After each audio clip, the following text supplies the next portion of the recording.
Welcome to the Free Agent Real Estate Investing Podcast. I'm your host, Stratton Brown. And I'm your other host, Michael Butler. Guys, what's up? Thank you guys so much for tuning in. Today, we've got a couple topics we'll cover. What was it? How to set expectations with new employees was a big one. How to fire people properly. Balancing out your family and life, and then building a business around your life, not a life around your business, are the things that at least I'd like to cover, and that have come into my life recently, of having to put my phone away even earlier and forcing those time constraints on myself. But before we do, go to callmagicians.com if you're looking for any type of virtual assistant for any menial task or even really big task that you don't feel like doing. We have the best trained outsourced staff in the world. You got anything, Mike? Yeah, man. As for me, again, if you guys are looking to comp your properties like a pro, right? Analyze the deals, pull lists, skip trace, even send direct mail postcards. Make sure you guys go to mainlinecomps.com. Again, that's PropStream. You'll be able to get a 7-day free trial. We use it every day in our business. And again, I mean, it saves me day in and day out when it comes to being able to make appropriate offers on property. So again, that's mainlinecomps.com, mainlinecomps.com. And then, if you guys need a transaction coordinator, we got to make a, affiliate for this, but use constantclose.com. It's Rochelle Jarvis's company. And my partner and I bought 3 rentals in 3 months last year, all creative finance, and she handled all of it. All the paperwork, all of knowing how to do everything. And she just started that company, and she's a lifesaver. So constantclose.com. I remember a deal that we were doing that was actually pretty crazy that she was working, and man, she's phenomenal. Bro, she's awesome. Like, she handled it all. She knew. I don't know anything about creative finance. I just know if it's like, okay, I'll call Rochelle. Is this possible? She'll be like, yeah, it's possible. Does she only do creative finance? She does it all. So she handles regular transactions for people as well. I would highly recommend that, guys, just because if you're a solopreneur, right, you're handling your business or the day-to-day operations of your business still solo. When it comes to dealing with title companies and stuff like that, it'll really slow you down when it comes to marketing and building up that pipeline. So just to be able to pass a lead or a deal, right, it's already in escrow and stuff like that. Just to be able to pass that off to someone who knows exactly what they're doing. Their only task is to follow up with these people every day, get them the documentation, follow up with buyers, stuff like that. It'll save you a bunch of time. And in the back end, you'll make a lot more money. Well, and it's by the file, dude. And I mean, we can go on this tangent, and it doesn't even have to be to plug Rochelle, but as you're growing, you're going to start to working on deals, and then you stop the marketing. And then you have to start the marketing, right? Because you don't have any systems in place or any employees in place to really push that forward. And where I see a lot of people go wrong is like they want to just skim on, like, just get an assistant dude and train them up to do that, and it'll help you out significantly. All right. So you could go get a virtual assistant who they can handle your escrows, do all of your administrative stuff, and cold call still. Yep. Like, you can train someone to do all of that for you. And then that way you can just worry about following up with all your hot leads and doing everything else and just keep on pushing. Keep pushing, baby. Because, I mean, how you ran into it, what's it called? Last year with the coach stopping your marketing because you were a solo dude, right? Yes. And guys, give me a few seconds. I'll make sure I'm getting this into our groups, our local groups, just to make sure everybody has the opportunity to get in here with us. Right. But I've run into it, right, where, okay, we're really busy on the transaction side. We're pushing to get all these things across the finish line. And then we get everything across the finish line. Okay, we made a lot of money, but then, like, there's no more money coming in. Yeah. So, we dealt with it. Yeah, like you said, last year, man, because, again, I didn't have my team built out and stuff like that. And so a lot of it was on me, and just trying to get the rest of the deals through the finish line and slow down my marketing. It seemed like we were doing great business towards the end of the year. January, February starts hitting, and next thing you know, there's nothing in the pipeline, and it's like we started all over again. Yeah, I mean, and then there's nothing worse than having nothing in the pipeline, dude. Nothing. And like, the droughts are gonna come, but if you can prevent it and at least have something come in and have some type of income, to where we see a lot of people just straight up jump in and be like, oh, you know what? I'm going 100% into wholesale. Yeah, 100%. I never recommend it. I really don't. Like, I know you need to burn the boats, but you need to play it smart. And we turn away clients all the time who are like new people and like, well, I can afford you. I have this much in my savings account. They're like, nah, bro. Nah, bro.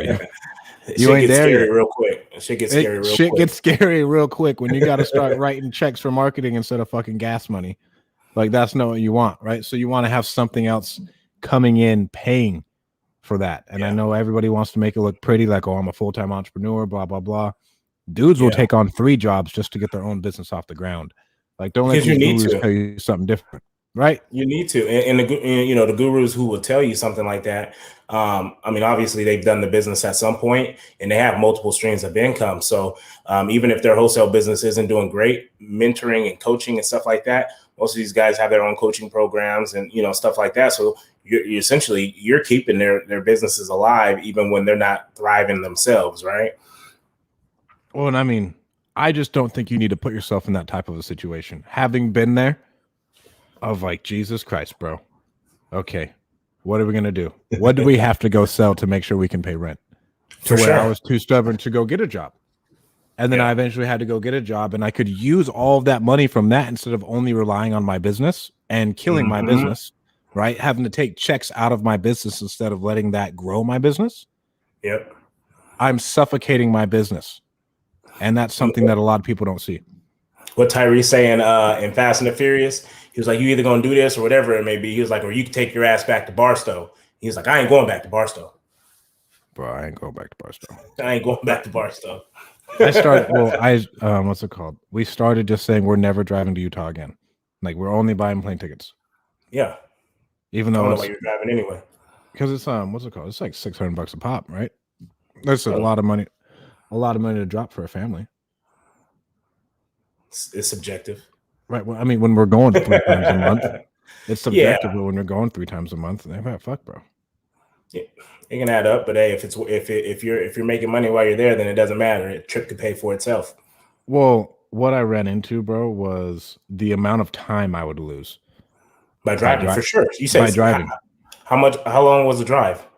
The drive is 11 hours. Oh, hell right? No. So it takes 11. So it's 11 hours. We'll go to St. George, probably pit stop, rest there. So that's one day. Yeah. Then you got to recover from the drive. Drive another 4 hours to get there. So that next day I get a half day. Okay, that day's fucking gone because your mornings are really where all your productivity is. That day's gone. And so that's 2 days to get there. We'll stay for, like, let's say we stay for a week, and then it's another 2 days to get home. And then I got to recover, like, from the drive home for another day. So that's another day. So it takes me 5 days of travel just to get home in all reality. To where I was like, okay, bro. If I'm gonna drive somewhere, it's because it's like a family vacation. We're gonna be there for like a week, right? We're enjoying the time in the car together, like all those little things. But I made the decision a long time ago, even when going to Vegas, bro. I won't drive to Vegas because by the time you get to Vegas, bro, I'm not as young as, I'm not 21, 22 no more. So I'm not getting there full of life, bro. At that 30, 31 years old, by the time I get there, I'm probably gonna need to take a nap. Right, I'm losing out on a full ass day of being in Vegas. So I told myself that, bro, I'll drive. What is it? I have to fly 6. Bro, but I mean, the ticket to Vegas again, like, to where it's $100. That ain't shit, bro. Fuck it, that ain't shit. Well, my next, you know what I'm saying? Or like, I'll drive there, but I won't drive back. Yeah, because the drive back is real. No. Hey guys, what's up? It's we see you guys up in here. Go ahead and drop a comment, guys. Where are you guys from? Where you at, Aaron? Your name down there. Where are you, Aaron? Where are you? I know Aaron's in there. I know Brad's in here too. Go ahead and drop a comment for us so we can interact with you guys. Thank you guys for tuning in with us, man. This has been fun. We're really enjoying this. We're about to hit April, bro. So obviously we're going to be bringing somebody on this month. We've made a conscious effort to make sure that we bring at least one guest on a month. I don't know if we spoke to that person about it yet. Nah, I'll send him a text. No? Okay. So yeah, we got someone lined up for you guys, man. We're excited to bring this person on. It's going to be a ton of value for you guys. Yeah, man. Hopefully they say yes. No reason why they really shouldn't, but we'll see. So what you been up to, man? So I'm back from that self-storage mastermind. The thing was Yep. dope. Yep. What's it called? Whoever this is, please put your name down. It just says, "Hey guys, what's going on?" Whoever you are. What up, Jimmy? What's going on, Jimmy? Crawdaddies. What's that? Central Valley Crawdaddies, Visalia? I don't know. My name's Strat Daddy. He said not Crawdaddies. I mean, I love crawdads. I don't know what that is. You don't know what a crawdad is? You never had crawfish? No. I mean, I've had crawfish. I didn't know that's another name for them. No. Okay. Well, but the self-storage mastermind, bro, it was dope. A lot of really, really high-level people, and then it just meant a lot of these guys are in a mastermind called Life and Air. And if you guys have ever, it's a book. I wasn't a fan. What's going on, Dino? What up, Dean? What's going on, Dino? Attaboy. Life and Air is about just creating a life, and they're not really big on debt, right? So a lot of these dudes in the mastermind were buying all these storage facilities in straight cash. Oh man. Like really, really big facilities, and just raising the money and buying it cash and calling it a day, because one of them had been taken out in like 2008. He's like, bro, a bank called a $2 million loan on me and I had no reserves to do it. So I was shit out of luck. It's like, I'm never doing that shit again. Did he take it over creatively? How they call the note due if it was his I note? I didn't even ask. I'll ask him next time I see him. But like it was a mortgage. But when you say buying it straight cash, so you said raising money, so they're buying it. So there is debt. I feel like that's kind of a. But it's so there is debt, but it's only them and their investors. There are no banks. Yeah. Okay. So that's kind of where I was confused, because I'm like, if they're saying they're all about no debt, but technically you still have debt because you're getting their private money. Right, but at least they're like a steward, and then they split the cash flow with their investors 50-50. So it makes sense. So it makes sense for them, right, to fork up that much cash. Yeah. A lot of them were just really big on structuring their life the way they want it to be, and again, knowing how much cash you really need and how much money you want and what you want your life to look like. And one of the guys stood up and he was like, all right, I need $30K a month. I need $30K a month to live. And I know I'm going to sell 2 facilities a year, like that they buy and like renovate. And let's say they flip them. He's like, I'll make $400K off of that. And $30K a month, bro, I don't need anything else. Yeah, that's a lot of money, man. That's a lot of money. But he was like, I don't need to push to go even farther. He stepped out of his flipping business and everything else. He's like, bro, I don't need it. And he's like, it gives me the peace of mind. And I talked to him, and he was a coach, and he's like, I talk to my students, and there's nothing else I do, and I love my life. And he's like, it's stress-free. I don't have to worry about anything. It's funny all of these tenants don't pay, bro. He's like, it's okay. It's just money sitting there, but we're not having to pay a bank. Yeah, it's nice when it comes. It's funny because when you talk about what you want your life to look like, or how much you feel like you'd be comfortable with, and things like that. I almost feel like getting into real estate and stuff like that, I never really knew. I think when I was teaching, bro, I was probably making, without my credential, I was level 0. I was probably bringing home 30. I was teaching, and then I was doing adult school, so I was bringing in about $3,500 a month. Okay. Right. And at the time, you feel like you were pretty comfortable. I mean, we didn't have, a lot of needs and, wants. For the most part, we were pretty comfortable, but I was working all the time.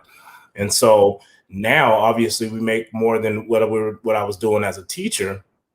And I'm in a good place, bro. I definitely would say I'm in a good place. When you have aspirations for a whole lot more, but if it was just to stay kind of where it's at, I mean, I'm pretty happy where I'm at. You know what I mean? I get to spend time with my family, where I work 3 hours a day.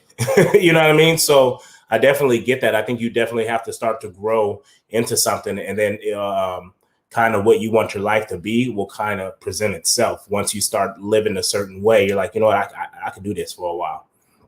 And then he structured his businesses to be, he's like, I don't want to work, bro. I only want to do what's in my unique ability. He's like, I'm allergic to work, is what he says. I'm allergic to it. So he's like, I underwrite deals. That's all I do. He's like, I have a partner who does all the lead generation, and I have boots on the Yeah. ground for everything else. All I do Yeah. is talk to my students, and I underwrite deals. And he's like, if me and my partners ever get in, they're all his friends. He's like, if we ever get in a situation to where it's a knockout, drag out fight, I'll walk away. You can have it all. It's not worth my peace of mind. It's not worth his peace of mind. It would, dude, and that's huge. Like just peace of mind, like that shit goes a long way. You guys who are here right now, go ahead and drop in the comments what your ideal life looks like, right? If you whether it's investing, no matter what it is, how much do you think it would take for you? How much do you think you would need to make a month for you to feel like, you know, I can live the rest of my life doing the things that I want to do? Traveling, whether it be traveling, what does that perfect life look like for you? Say hi, Mom. What's up? Say hi, Mom. You're on my podcast. I love you, Mom. Love you. I'll call you afterwards. Oh. That awkward moment, huh? Oh. Yeah, I mean, and then again, bro, I still don't know really what I want. I know where we need to be at least to live the lifestyle we are, but I drank for the first time in forever, right? So we're all sitting out at a bar, and I'm low-key lit, and I'm just like, I don't. No, bro, you did 75 hard. You're real lit, right? Well, and so like a lot of them, like the life and air stuff, low-key sounds like I'm settling and like not striving, because like they get to a point and they're happy with it, and that's just not the way I like my mind works, right? I'm like, oh, okay, what's the next thing? What's the next thing? What's the next thing? It's a really hard thing to turn off. And my big thing was like, bro, I need to take, I'm only 26. I need to take as much advantage of where I am now to where I know I have a fat ass fucking ego. And that's something that'll drive me, and it'll go away at a point in time. And I 100% ego wise, I want to know what it feels like to have a jet. Nothing else, nothing more. And I was like, so I want to get there. Right? I was like, well, what does that feel like? I'm really, truly interested. And I talked to Jason about this. He was like, bro, I want to know what it is like to have that much coming in, and then what my next moves are. Yeah. Like, what else is possible if I can do that? I wouldn't even take it as settling. Like how they said that they're happy. You mentioned your guy. He was saying that, you know, he underwrites deals. He still has his students. So they're still making a lot of money. The thing is, it's just a whole lot easier. Not money. I'm not saying settling money wise. I'm just but settling business wise, because as you grow and you make more money, you're allowed to, you free up your time. Money buys you back, buys you back your time. So you can still continue to strive and not feel like you're doing anything. And that's what I'm saying. That's kind of what this year has been for me. I don't work as much, but my business still goes. Yep. So it may, you know, deep down, I might feel like, damn, I ain't doing much. But then I go ahead and I look through my CRM and stuff like that. Stuff is still happening. You know what I mean? It's my constant battle, right? Bringing on the partner for the wholesale business. And now I have a 15-minute call for our call center every morning. And then I'll talk to a couple new clients a day. But besides that, dude, I'm just sitting here just thinking, right? To where I'm thinking and then spending time with my kid to where it's not, it's hard. I don't know. It's hard for me to unwind. It's hard for me to, like, now it's like, okay, well, I need to triple down on my call center. What's going on? It's my pit bull, y'all. It's my little pit bull, the Ivy. You guys hear her in the back, just running around in the back, all on my leg, trying to get me to pick her up. All right, Jimmy. So your goal is $12K a month. Awesome, bro.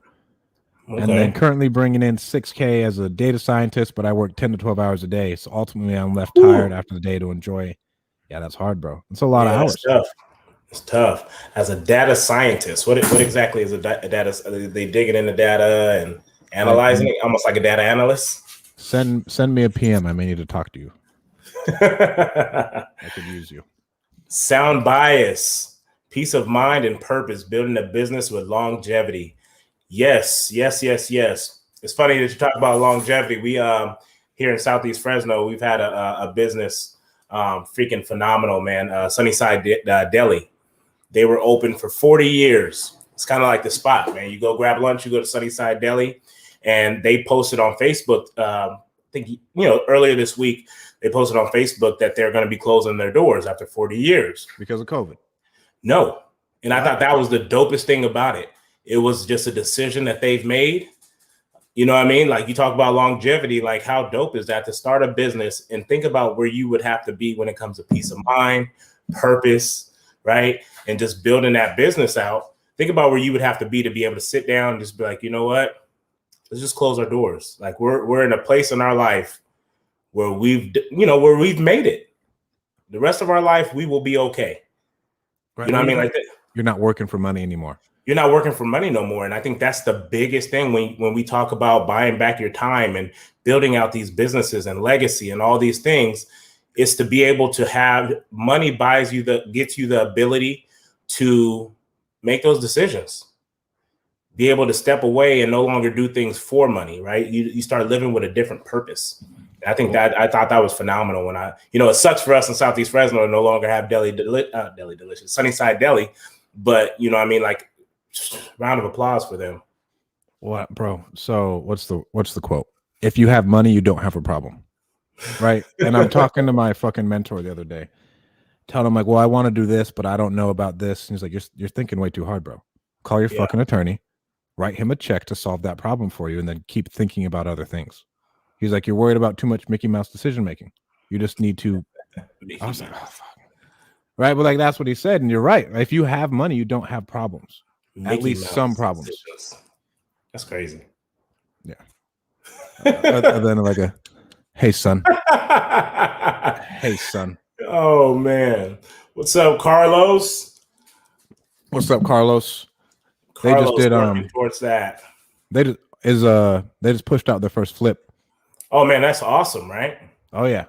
He's actually coming over to my house tomorrow to part of our anniversary gift for my wife was adding some more storage to our kitchen and stuff like that. So Carlos is going to come knock out that job for us. He's actually going to do a garage conversion at one of our Airbnbs.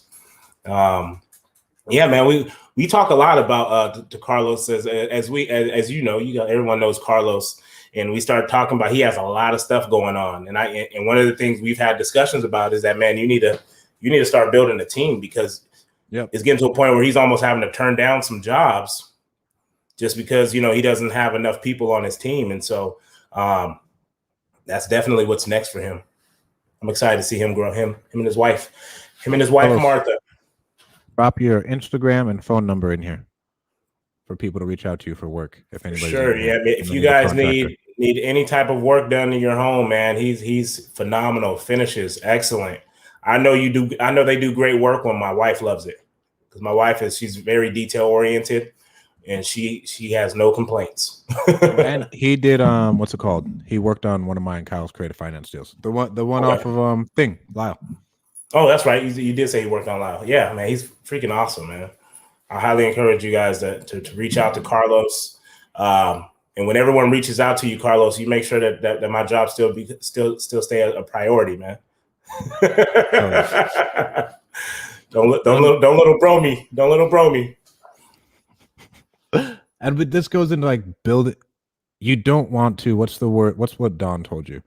Don't scale to insanity, because then you just create more and more problems for yourself. It stuck out to me so much, man, because going into the year, that's kind of where I was at. I hadn't moved so fast. I haven't moved fast enough, but at the same time, like I knew I needed to make some additions to my team, because I was still, using a lot of my time.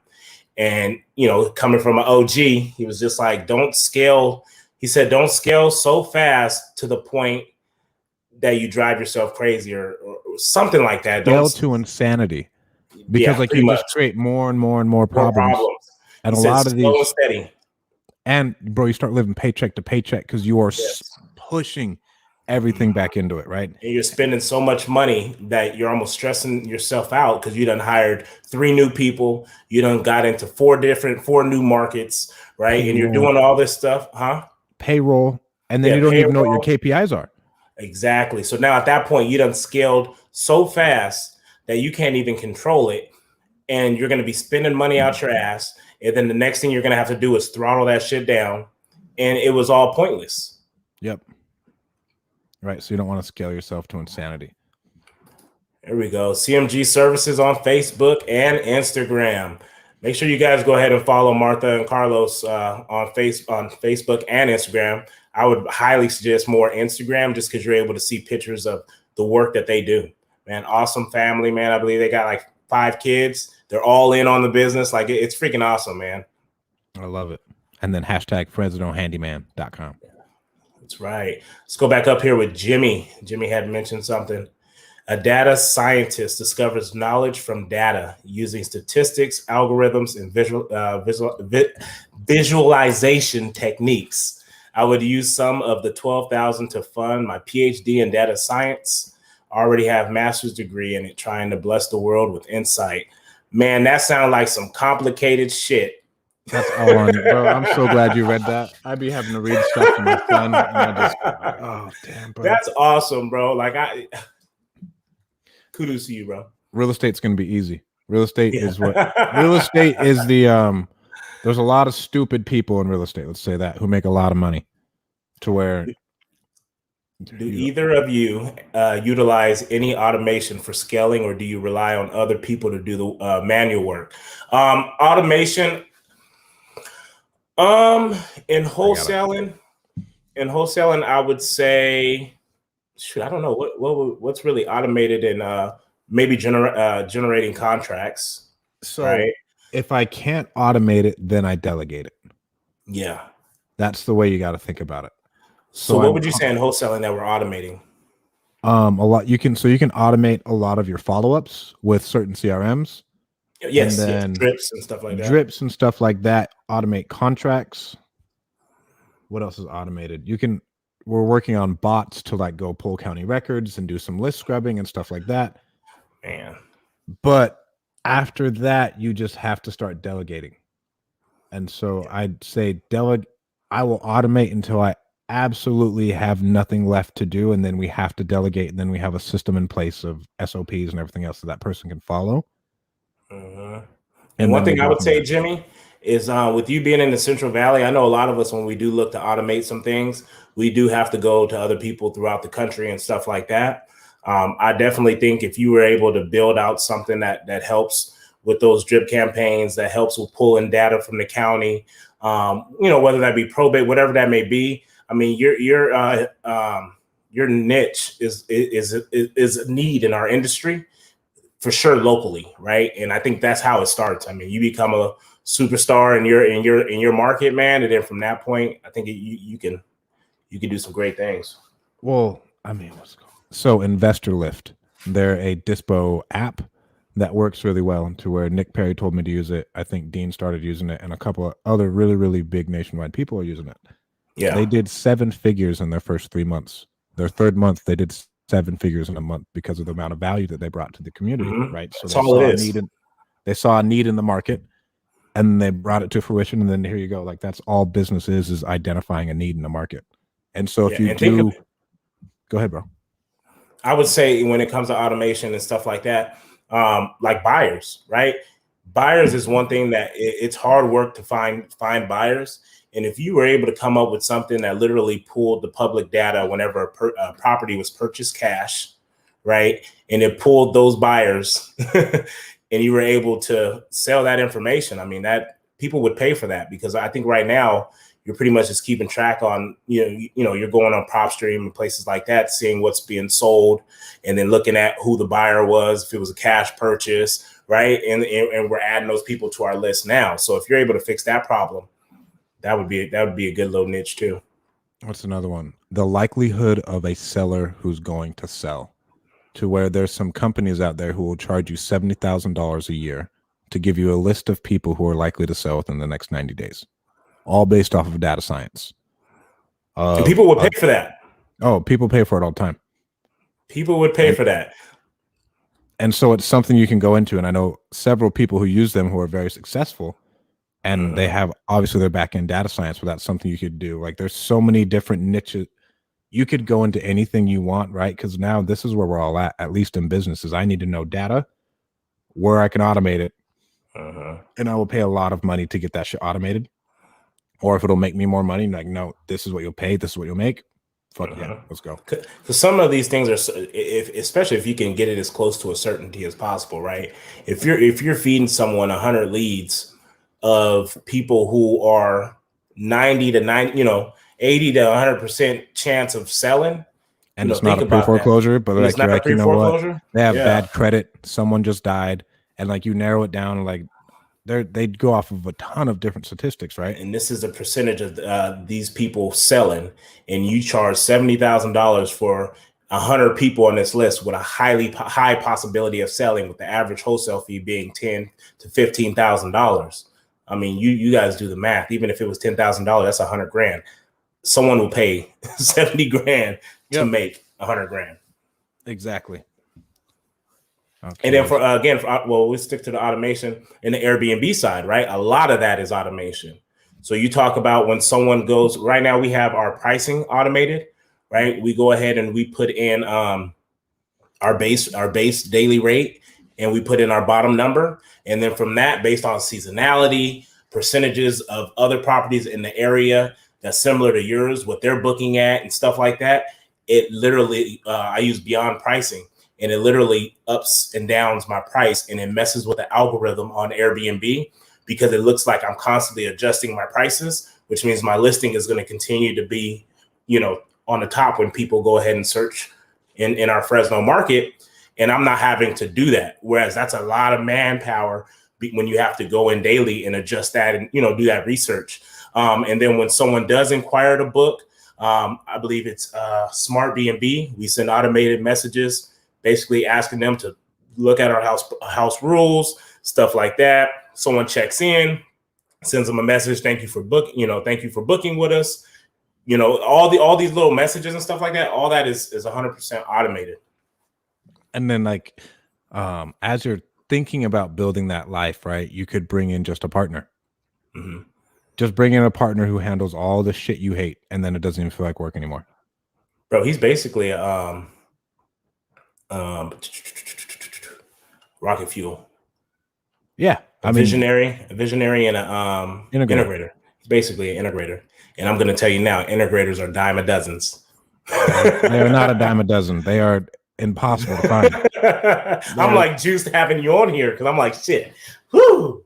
They are so hard to find, right? Because you have visionaries with their heads up in the fucking clouds, and they're going to come up with 30 ideas, and one of them is going to be really good. Mm-hmm. And then you got to have someone who knows the processes and how to implement it and how to make sure everything's in check. And like, hey, bro, we can't do that shit. Like, slow down, bud. They talk about all these people when it comes to Ford, and they talk to McDonald's and all these things. Everyone knows the head or the face of those organizations, but they're really ran by the integrators in the back end. Bro, there's two people. Like, if you look at all these companies, like, I don't know about Amazon, but like with McDonald's, Walmart, Apple, Microsoft, there's two people. Mm-hmm. Right. And like you see the trend of like two people handling it. It's really, really hard when you get to that scale unless you have some amazing COO to do that type of stuff for you. For sure. And it does sound like you need to make a little bit more than 6K, bud. 100%. A little bit more than 6K. And of course, bro, thank you so much for tuning in. What was our next topic we had? You said that you were going to talk about, I don't know. Well, I'm about to FaceTime Cletus and see where he's at. Why isn't he on our stream? So I know some of you guys who are on here, you're probably wondering why we're going live on a Wednesday. That is definitely my fault. As you guys know, I coach high school varsity football, and we have a 5-game season this year, and 2 of our games are on a Thursday. Kickoff is typically around 6:30, 7 o'clock, which would, tomorrow, which would be our podcasting time. The first week or 2 weeks ago, we weren't, honestly, I just didn't think about it. And you hit me up probably Wednesday? Like, hey, what time, what you want to talk about on the podcast? And I'm like, oh man, I got a game tomorrow. Right. And at that time you were already leaving to Utah. Where you at, bro? So man, where you at? We've been waiting on why you. You ain't? Yeah, why you waiting for your comments? Podcast? Okay, I'll get my wife and we'll get on right now. Are you at an appointment right now? No, he's not at an appointment. We just missed our people who always tune in, Cletus. We'll be right there, bro. I'm glad you did that, because we've already talked about who we wanted on here. And so then what I'm gonna do is just put them on blast and get a yes out of them on the podcast. Okay. How dope would that be? See if we can get them live. Let's see if he answers. Are you calling him? No. Oh, okay. I know he's in here. No answer. All right. He's putting the kids to bed. He probably is. No, I believe him. So how to deal with deal slumps, I think is something that we could cover to where what's it called? And this is in sales, any business that you're really doing, bro. This shit happens to everybody. Mm-hmm. One thing that I will do is I will go back through my entire CRM. Like I know there's money in there. Mm-hmm. And so if I'm ever going through a slump, I will You got a little bit low. You got a little low.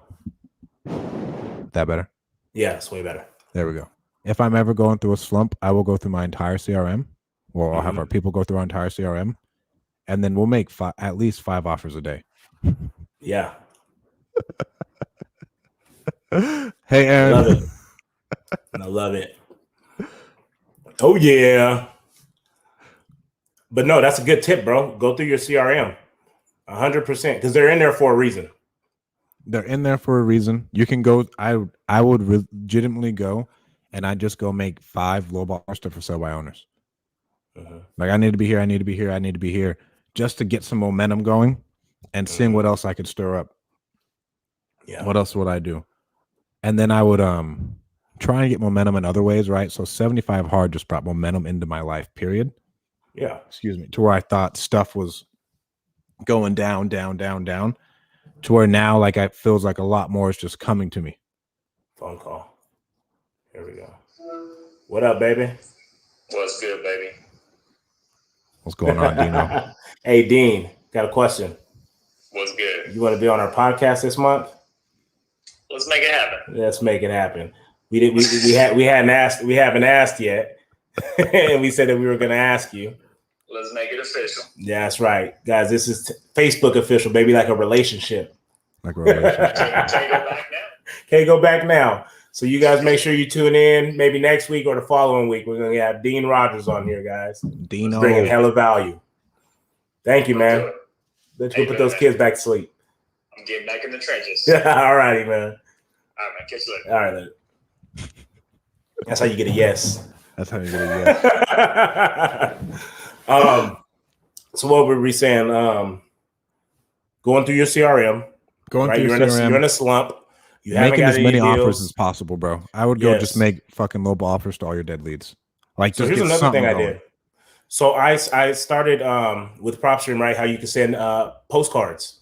So what I started doing now is because what happens is I'll see them and I'll save them in the PropStream. And so I was just like, you know what? I'm just going to send postcards with offers on them, right? You're already looking at it. You're already seeing the condition that it's in. You can already comp it right there on the app, right there on the mobile app. So I'm sitting there. I'm confident. Got an idea what the rehab's going to be. Know what you can pay for it, and then I give them a range, bro. I'm willing to offer you $160,000 to $180,000. Send it on a postcard. They call you back. Great, right? You've already kind of gave them numbers, so you know it's going to be a pretty decent lead if they're already calling you back. Oh yeah. Well, and another thing you could do is if I'm ever, and I learned this from my mentor, to where if you're going into a slump and you got kicked in the fucking face, go spend money on something else that's going to bring more momentum, right? Yeah. If you're in a slump, right? Like, okay, this happened, but you know what? We're funding this next deal and we're fucking going at it and we're creating momentum now. Yeah. Right. Like, we're not a slave to it. Like, we're in charge here. We're going to keep things going. Like, oh no, well, we got another business venture going here. Then you're going to bring it all from there and just keep that shit pushing, keep that shit pushing, keep that shit pushing. You don't want to let it slow down. Now. We finally got to a point where we got all these, all our probates on this list and stuff like that, man. And we got it mailed out because it took some time because that's a system that I'm still figuring out, right? So manually I'm getting it back and I'm having to scan it to my VA, call magicians, scan it to my VA. He's pulling all the information off of those pages, putting it on an Excel sheet, right? Merging it all onto a list. And then check this out. I got one of my, she was my assistant when I was teaching. Right. She did all the organization stuff for me. Right. She made sure I had the copies all this stuff. And so I showed up and I just taught. So I hit her up. It was like, hey, I'm looking to do this direct mail. You know, you're interested in making some extra money on the side? Because I wanted her to personally write the name, personally write, the receiver on the envelope, right? I didn't want to go through a company that was gonna just print it on there or get labels and get their name on it. I wanted to feel more personable, and that's what was holding me up for a long time. And so, yeah, I was able to pay her, a little extra money. She went ahead and did up like 100 and something letters for me, stamped them, went and got stamps, stamped them for me, and threw them in the mail, bro. Got a call back today. She dropped them off Monday. I got a call today. And it wasn't a hot lead, but it was, for me, it was dope to get the call back. Dude called me and was like, hey, I wanted to give you a call. You sent me a letter on my parents' house. Unfortunately, he's like, I guess there's a fiduciary. So it's going to be hitting the market. Yeah, so it's going to be hitting the market in like 3 weeks or whatever. They're going to be selling it as is. But we know in this market, something's going to hit the market. And there's going to be a lot of desperate buyers that's going to pay an arm and a leg. But it was cool because he finished the conversation with, I told him, thank you for reaching out. And he said, no problem. He said, I felt like since you took your time to write me a letter and send me a letter, that the least that I could do is call you back. There you go. You know what I mean? So it wasn't a hot lead. But for me, it just affirmed me wanting to write the names on the envelope because it felt a little bit more personable. So that's proof of concept for me. Well, and doing shit personal, bro, that I found is amazing. Like the bottles we send, like we wanted to like give that personal touch. Like now we're sending out gear that's a personal touch and like labeled to people. Yeah. But one of my best birthday presents was a card from Adam with a cigar and a jazz beanie.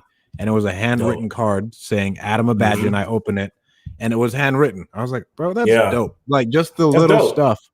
It's little. And the older you get, the more important that stuff feels. And so when you talk about direct mail marketing, a lot of people, that's one of the oldest forms of marketing is direct mail.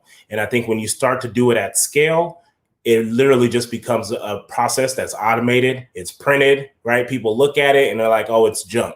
But when you see your name written on it, in pen, you know what I mean? People take that a lot more personal, and it goes to show because I sat there and got a call back just because they felt like that was the right thing to do since I spent my time to write that letter. And here's my man, Adam Abadjan. My man. We still need to go get some cigars, man. Bro, still like probably the greatest person I've met. Greatest person I've met. Setting expectations with new employees. Bro. You said you just had to fire someone. Yeah, we just fired John. I don't know if you had to work with John, but John is we're running into a point to where he wasn't able to grow with us. He was like our first employee. Yeah. And he grew into a sales coach, and then he wasn't able to pull his weight and other people having to pick up for him. And this is my fault for not setting proper expectations with him of, hey, bro, this is what has to be done. This is the way it needs to be done. This is the way you talk to people. This is the way you do this. This is the way you do that. And it's my fault I had to fire this person, right? Because I essentially did not train him well enough and didn't set the proper expectations for him to carry those things. To where, what's it called? Giving your acquisitions guy or leads manager, like, no, you need to hit these numbers. You can't just like, oh, hey, what the fuck are you doing, bro? You only made 20 calls today? Blah, blah, blah, blah. If he doesn't know what he needs to do, how's he going to know? Yeah. What are you doing over there, Mike? Playing back to folks, man. Playing back to folks. Right? We want to interact with people in here. Keep talking about John. Don't worry about me. I ain't interested no more. All right, so we was talking about you're in that slump, man. Making offers. That was actually one thing that I had got on one of my guys about. Not got on him, but just something I wanted to reiterate. When you feel like you're in a slump, go back into Podio, man. There's tons of leads in there. There is a deal in there. There's someone that we haven't talked to in a while. Maybe they cussed us out 3 months ago. Let's call them back, man. We'll go ahead and sort the leads from the first lead that was generated. So 2 years ago, we'll go back in there and we'll start touching those people again. And it typically works out, man. I think that's kind of where we are right now. I wouldn't say we're in a slump. It feels like we're in a slump, but we did close deals at the beginning of this month. We closed 2 fat deals at the beginning of this month. But a lot of our leads right now, they're long follow-ups, man. We got a lot of leads in the pipeline that we've been working. A lot of people that's sitting at like 95%, just waiting for them really to just pull the trigger on it. The one thing to where, like, if you get into this and you think you're going to make money right away, like Mike's first lead closed like the end of last year. Yeah. Yeah, man. Yeah. To where you got to set those expectations with yourself. And I'm not saying tell yourself you're going to be broke forever, but you're not just going to get a lead and then, okay, like this person wants to sell and you're going to close and you're going to make money in 2 weeks. If that does happen, fucking awesome. Yeah, it happens. You know what I mean? Like it really does, you know, but most of the time it's from follow-up. And one thing that I will say with these follow-up leads, though, especially with this market being so goddamn hot, right? Go back into those old leads, because those old leads you've probably made offers on. And if you made offers on these leads a year ago, 2 years ago, those numbers are low as shit. Bro, and if like you give them their number, I've done this a ton. If you and their number's still their number, bro. Like a lot of people are like, this is just where I'm at. This is what I need. And the market goes up, and you're like, hey, let's make something happen. 100%. And that just shows, like, even like on the deal that we're working, right? Hopefully we get this thing closed next month. That's a deal we've been working on for a year and a half. Lock that thing up, man. It was a pretty, you know, it was a good deal, right? And that thing done stretched into a mega deal. Yeah, but that'll be a fat one. you know what I'm saying? And so you may feel like you're in a slump, but because of follow-up, we'll be able to freaking cash out on a deal that freaking, it's going to be ridiculous, man. It's going to do a lot for us. All right, that'll be so cool. And you can't, again, lose on the follow-up, or else Michael Butler gets your fat deal.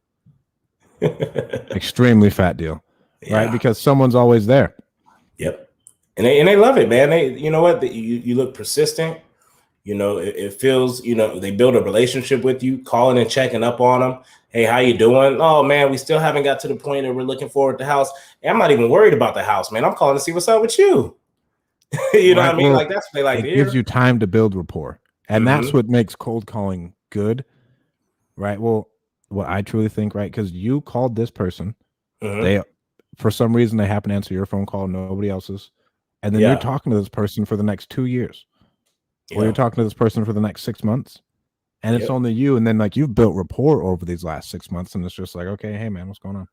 Bro, they sent me a text message with comps in the area, saying, just wanted to send this to you. Redfin sent me an email showing me the growth in my area.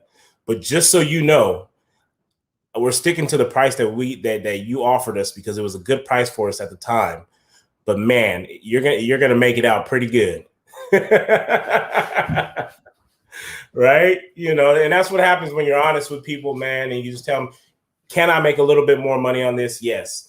But based off time that we've invested in all that stuff, man, they completely value my time that I've spent with them, problems that I've solved for them, you know, and things like that when I didn't have to. When the deal was small, I was still there. Now that it's fat, I need you to still be there. Well, this shit will carry over as you grow in business, right? To where business is just people. Yeah. Like, there is no business to business sales. It's you're talking to someone else who works for this company, but it's just you and him. And how much does that person like you, right? And like, obviously I have to navigate some other things, but it's all just people skills, bro. People. It's all people. How did you develop confidence cold calling? I had a mentee ask me that today.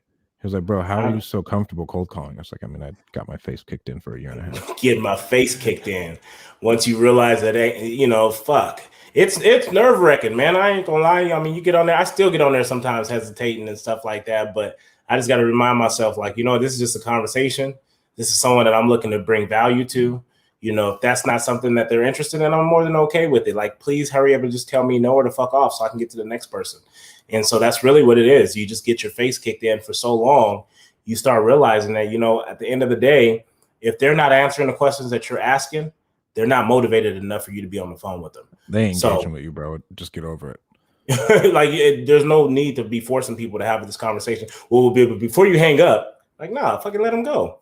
Right. And those fuck yous are the best. Yeah. Bro, I mean, but like, you don't have to waste time talking to a grandma when it's 7:30 at night. You think you're putting in work trying to get some more deals.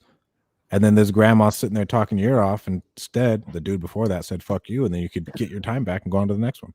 Bro, those are the hardest people, those older folks. Bro, it's because they be on the phone talking forever. And, you get stuck in your morals.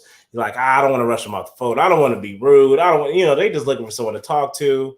And so, man, that shit's hard, boy. Because I be sitting there listening to him. My wife's like, listen to him. I'm like, they ain't talking about shit.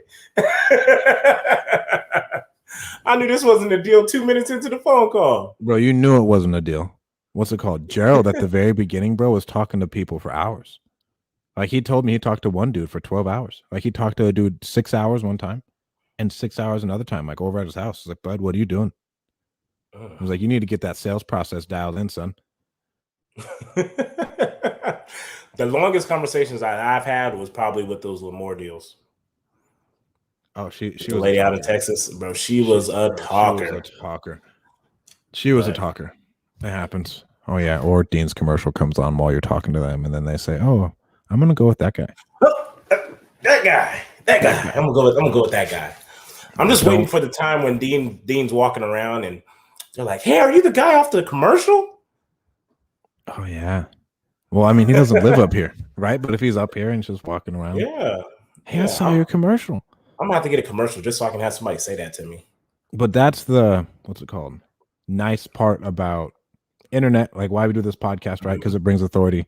But like when you're a guy on TV, it automatically just gives that celebrity influence. Like, oh, you have a commercial? You must be legit. You must be legit. Like, you must have been doing this shit for years. To get a commercial, because I don't know how to get on TV. Yeah. Right? You're on TV, bro. You're on CBS. You came on during the game. You got a Super Bowl commercial? Right? I mean, but like that's what people take it to, right? And it gives you that much authority to where they aren't even like, well, I trust this dude. He's on TV. I don't know what you're doing. Well, think about it, bro. Like, think about like who you got to be to start doing commercials. I mean, it's not that much, but I mean, I ain't doing. I'll probably do it for like 2 months. I know some dudes dropping some serious checks on those. I'll do it for like 2 months, maybe, but hopefully something come in after that. We're gonna say let's talk about the celebrity. Yeah, man, I'm juiced to have him on here next week. Well, in the future, maybe next week, 2 weeks from now. How much do we think the commercial cost? You're anywhere between that. You're $6,000 plus. Yeah, about $6,000 a month. $6,000 plus a month. Mm-hmm. At least when I ran them with Alan, we were like between the 6 and 10. I have some friends who are dropping 20s. Was Alan on it? No, I think we should have put Alan on it. I mean, we didn't even know. You have to put a face on there. We just had some like random commercial of oh no. Do you have a shitty house with tenants? And like, so it was just like flashy words. It was just like a voiceover. It was a voice, exactly. It was a voiceover instead of having Buff Allen on there saying. Well, I think just having a person on there, and that's why I say that's what makes it dope, because people are gonna see Dean and they're gonna be like, okay, that's it. They can relate to it. It's just like, oh, I've met him before. I've seen you somewhere. It just starts that conversation. But when it's just words, they're like, is that your voice? Like, Mm-hmm. So I think it's dope to be in the commercial. And you say you got people paying 20 plus. Yeah. Is that just based off of how often it's being played, or is that how often it's being played, what channels it's on, what time slot it's in, right? So are you in? Excuse me, this kombucha is making me burp.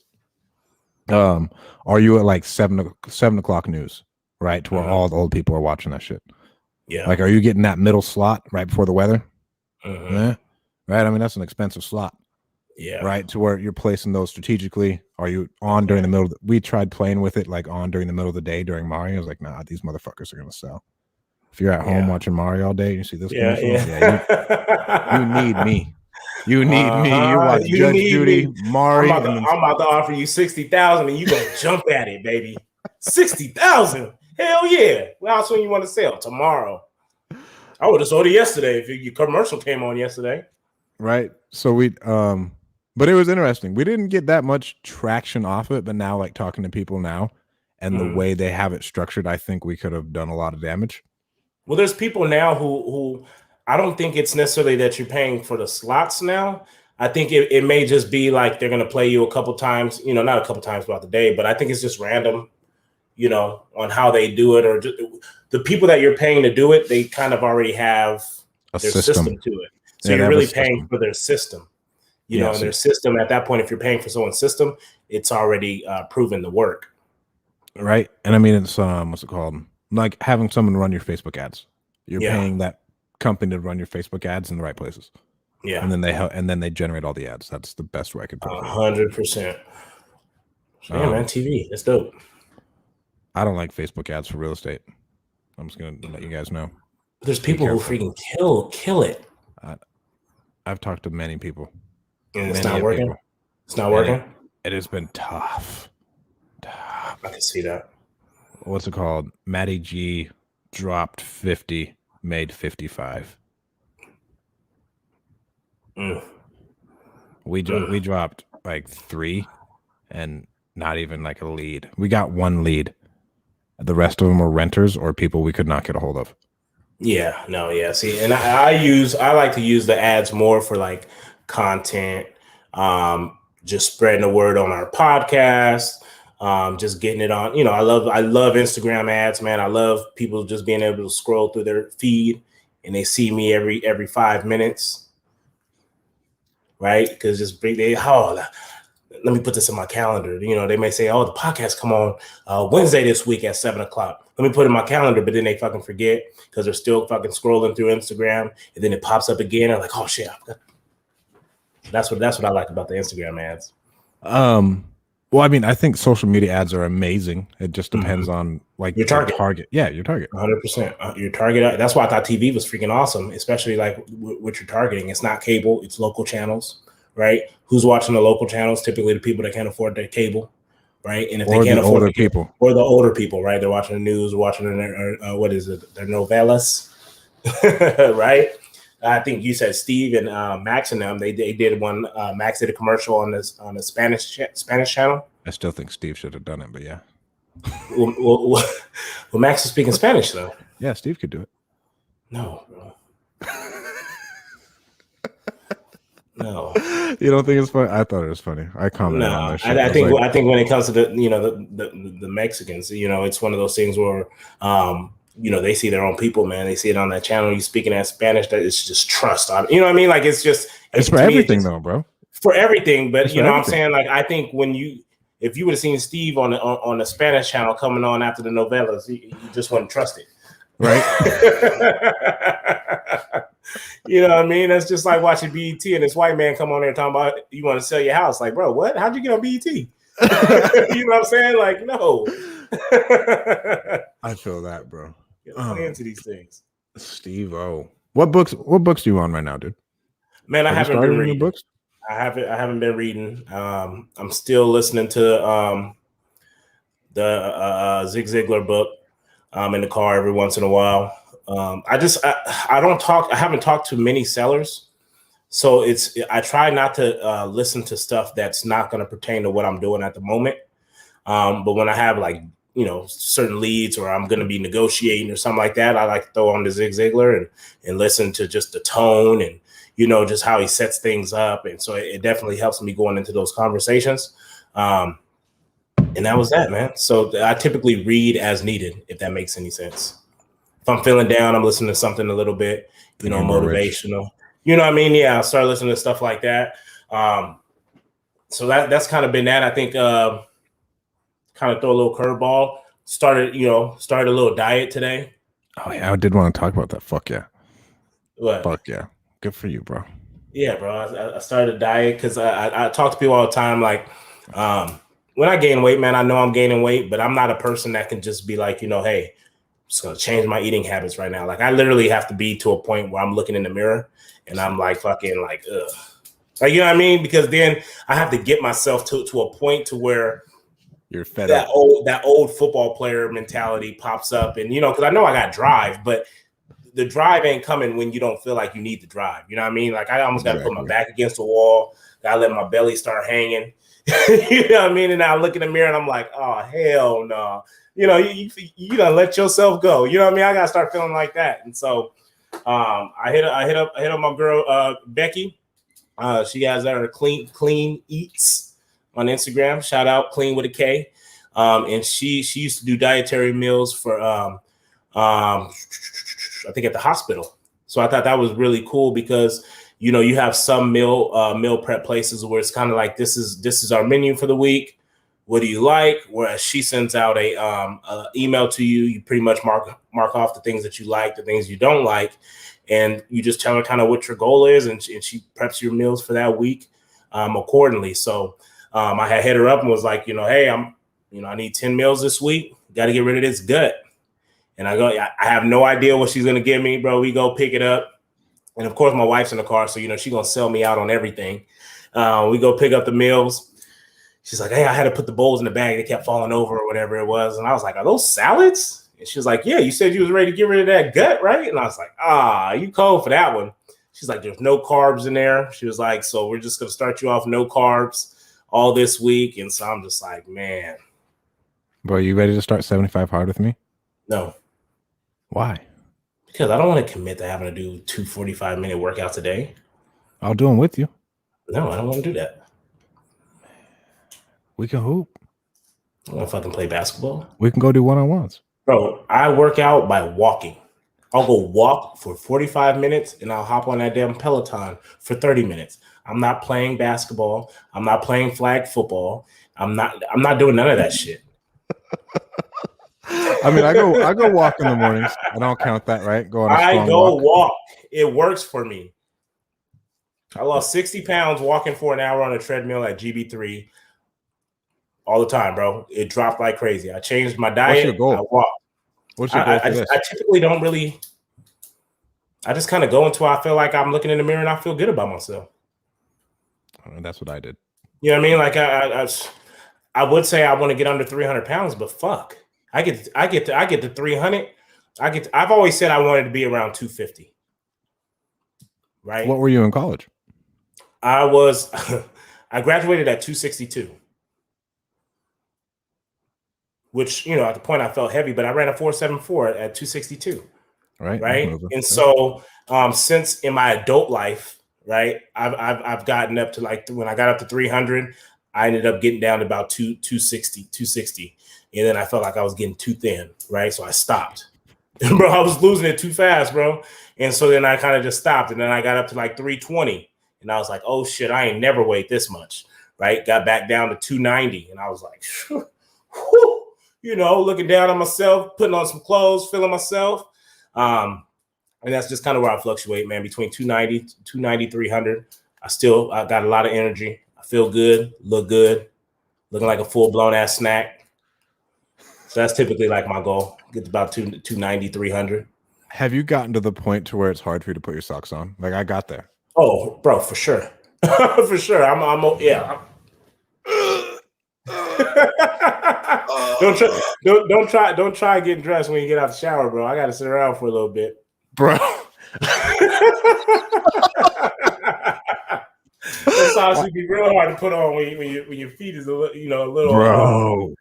Right after putting some lotion on or something, man. Nah, Kalani had to help me put on my socks, right? Like if my back was hurting, yeah, and like I didn't have a stool in the room, I was like, oh my god, that's crazy. You need a stool. Kalani. You know what I mean? Like that's an all-time low, bro. And once I get to points like that, I'm just like, okay, right, bro. That's what I was like.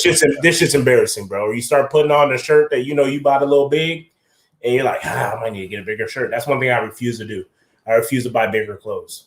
So that's usually when it starts. Okay, it's because I know I got clothes that from when I was big, and I'm like, okay, like this is it for me. So when I start putting on clothes like that, and I start feeling uncomfortable in them, that's when I'm just like, you fat ass. I refuse to go buy bigger clothes. I stop at a 4X. We have to. We're ordering your shirt from fucking America. We can't order it from Mexico. Yeah, for bro. I stop at a 4X, bro. And I only wear a 4X because not a lot of people have talls. So like I found a place at JCPenney's, they have a 3XL tall, and those are like my perfect shirts. You need to go back to Gen X, bro. Fuck is Gen X? Go get them tall tees. You know, Too thick, bro. I'm too big, bro. I'll be getting hot. you didn't be wearing those tall tees in middle school. Fuck no. I don't like how You don't high like the collars are. Fuck no. I hate that. That's for skinny people, bro, with no necks. All right, I'm done.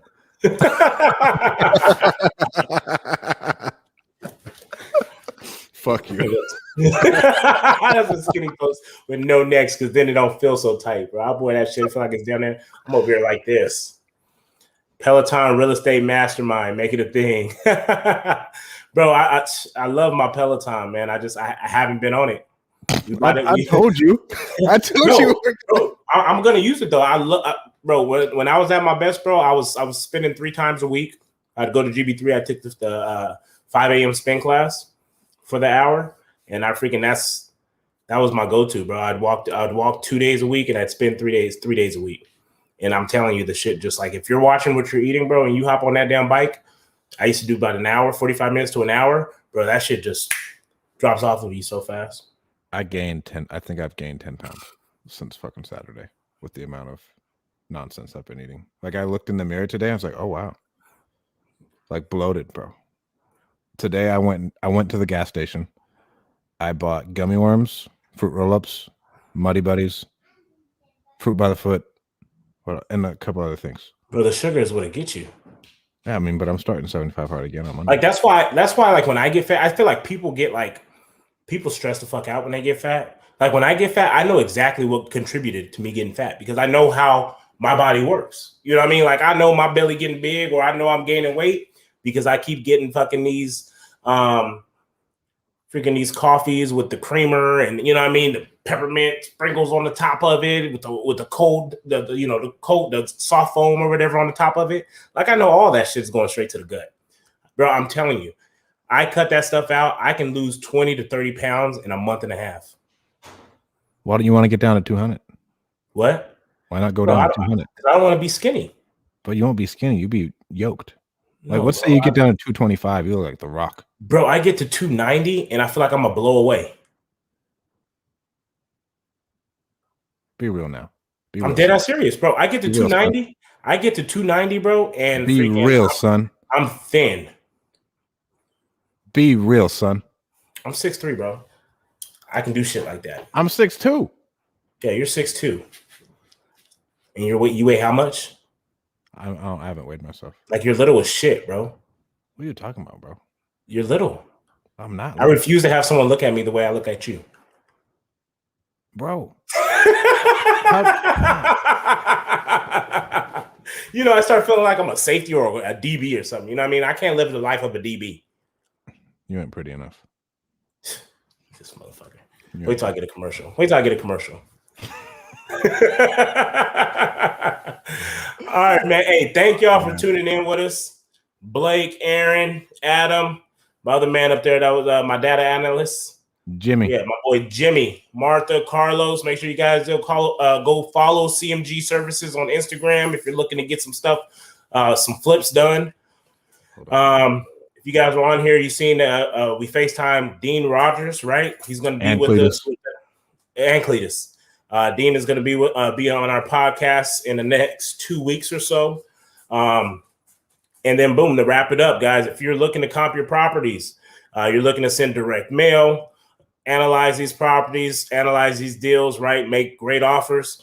Go ahead and go to mainlinecomps.com and get your 7-day free trial. Guys, I created a whole website link to make it easy for you guys because I don't have 10,000 followers on Instagram. So I can't say to go to PropStream and swipe up, and get your 7-day free trial. I just went ahead and created a full ass domain to make it easy for you guys to go to mainlinecomps.com and get your 7-day trial. It's going to change your business. If you guys are looking for any type of virtual assistance or outsourced staffing, go to callmagicians.com, and I just bought followers so I can get the swipe up. So y'all be able to swipe up next week. Yay! That's what I'm talking about. Thank you guys for tuning in. So much. We'll be back at our regular date next week. We'll be back on Thursday at 7 p.m. So make sure you guys like, share, share on your Instagrams, Facebook pages, And share again. and share again, baby. We'll see you guys next week.